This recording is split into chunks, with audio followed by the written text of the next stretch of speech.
Looks like it still works. As long as it's recording, I suppose I might as well say something.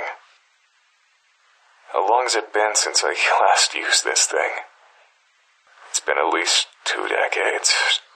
Almost 3. Those were better times.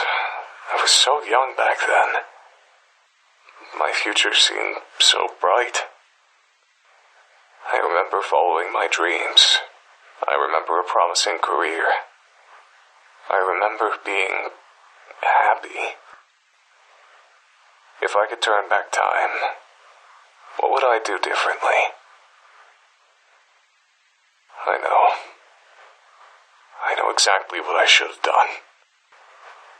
I shouldn't have gotten involved with that case, with that girl. Pursuing her was the right thing to do. But if I hadn't involved myself with her, I'd still have a career. When did it begin? I think it was April of 1989. The peak of my career as an investigative journalist. That's when I heard about a murder at the local high school. The police had no leads. I decided to investigate it myself. I tried to be a hero. And that was the worst mistake of my life.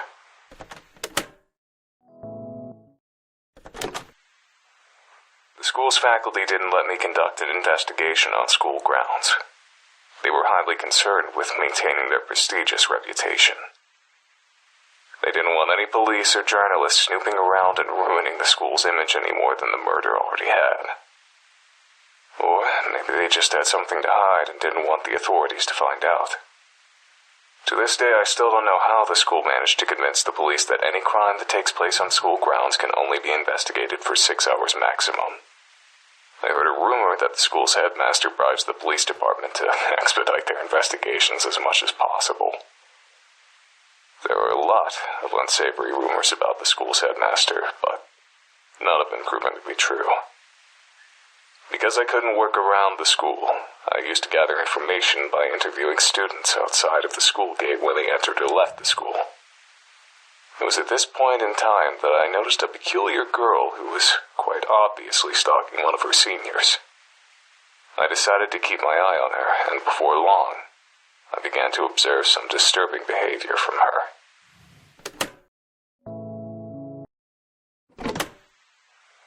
From the school gate, I witnessed the girl do more than just stalk an upperclassman. She stalked any girl who spoke to him. Through student interviews, I kept tabs on what happened to those girls. They became the victims of bullying, were expelled, and in some cases, stopped coming to school. I frequently saw the girl running with a mop and a bucket, as though she always had some sort of mess to clean up. That girl was using manipulation, intimidation, and sometimes even violence to sabotage the boy's love life. If she wasn't above that kind of behavior, the possibility of murder didn't seem too far off. I didn't want to believe that a schoolgirl would actually commit murder just to keep a boy single, but the evidence was staring me straight in the face. That's when I learned a crucial piece of information. The girl who was murdered at the beginning of the school year had a crush on the same boy that was being stalked. The final piece of the puzzle had fallen into place. I knew that I had found the culprit. I went to the police with my findings. Took a lot of talking, but I was eventually able to convince them to take the girl into custody.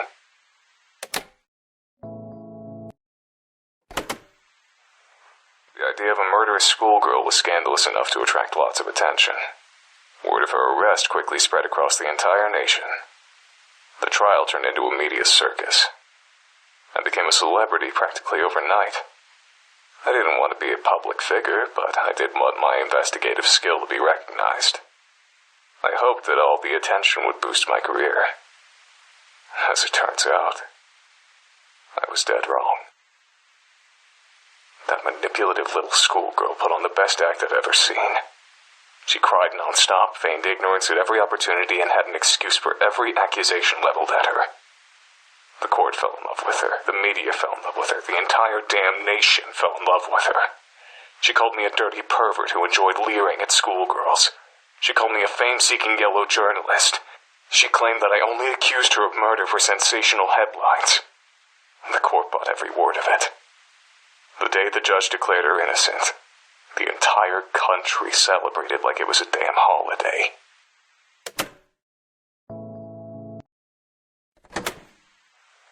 From that day forward, I was a national disgrace.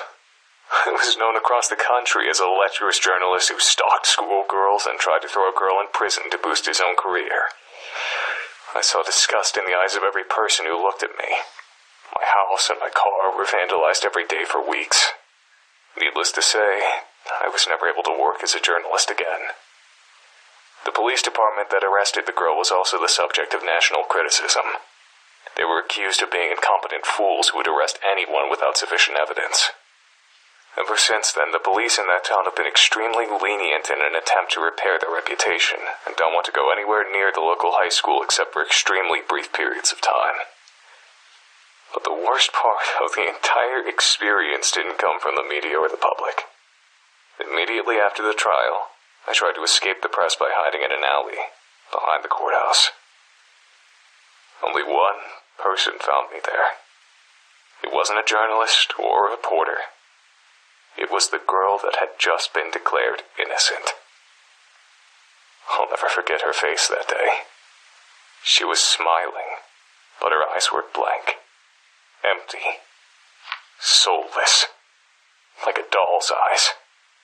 She looked like she didn't have a single ounce of humanity in her entire body. With that smiling face, she said to me, "It would be very easy to make your death look like a suicide. Don't ever cross me again." She turned around and left without another word.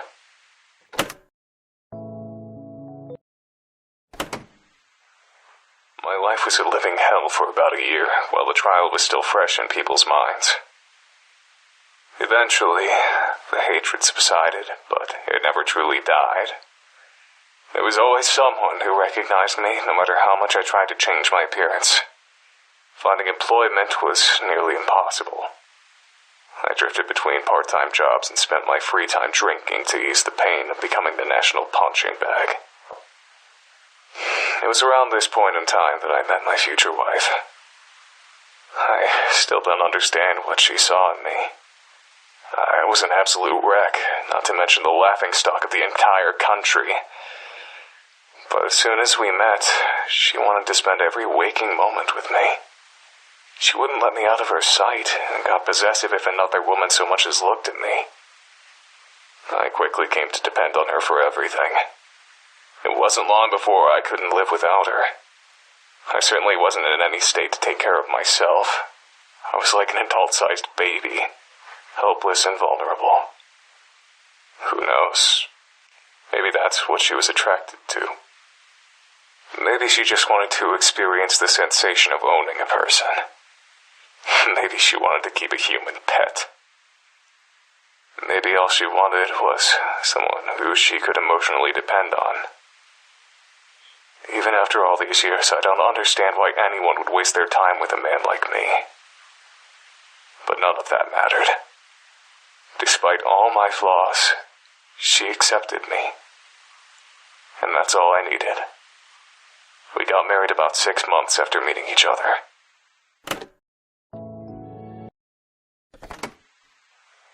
My wife died while giving birth to our only child. I still don't know how I possibly found the strength to keep going after I lost her.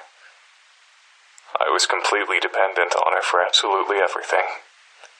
I could barely take care of myself, much less a baby. Somehow, I managed to make it through those years. But even after all this time, I'm still a deadbeat drunk who can't hold down a job.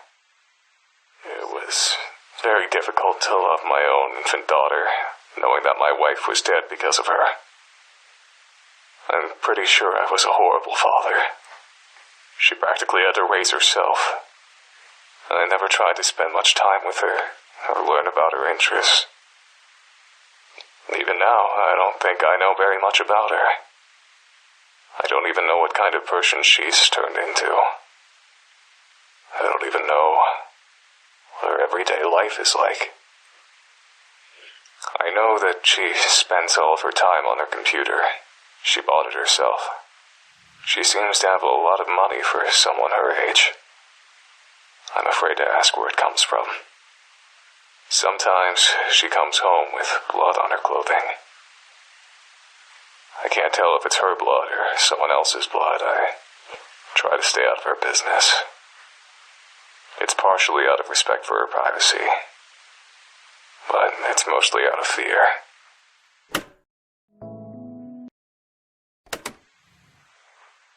I've never told anyone about any of this. Never saw a shrink, never had any friends to confide in. I thought that it would be therapeutic to record my feelings, even if I'm only talking to an obsolete machine. But this hasn't calmed me down at all. The only thing to come out of this experience is that all of the anger and hate I've kept buried for the past 2 decades has risen back to the surface. I don't think I can go back to the way things were before. I don't think I can go back to wasting my time with crappy part-time jobs, drinking, and sitting on a couch feeling miserable. I don't want this to be my life. But I can't let myself die just yet either. Not until I see justice served. That girl from 1989.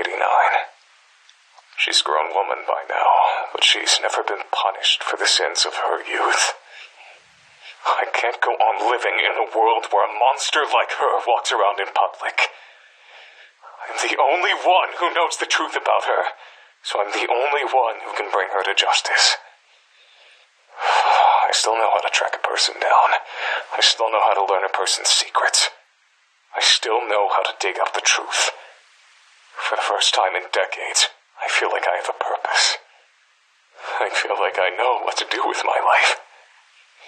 I'm going to deliver justice to that murderer. I'm going to die trying. This old antique was good for something after all.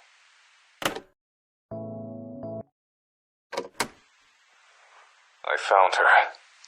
It wasn't hard. She never even moved out of her hometown. I've been following her around town for the past week.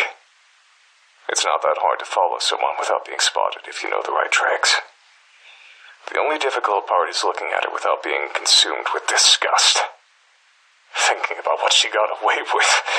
Thinking about what she's responsible for. It almost makes me go blind with rage. This whole week, I felt like something was wrong. Yesterday, I realized what it was. I'm surprised it took me so long to figure it out. She suddenly changed directions while walking, or linger in one place for seemingly no reason. I recognized that behavior. It's my own behavior. I know what she's doing. She's stalking someone. It didn't take me long to figure out who her prey was. A young woman just out of high school. I don't know what she's done wrong, but she's clearly marked for death. She'll be dead within a week if I don't do something. I want to warn her that a killer is stalking her, but I can't repeat the mistakes of the past. In order to convict this monster and send her to prison, I need firm evidence that she's a murderer. If I save this young woman's life, I won't have any evidence. I have to let her die. And I have to be there when it happens, filming her murder. It's the only way to get the evidence I need. The only way to make sure that justice is served. But is this really justice? Letting a woman die? If I don't get this monster arrested, then there will only be more victims in the future. So letting her commit murder one last time is the right thing to do. Isn't it?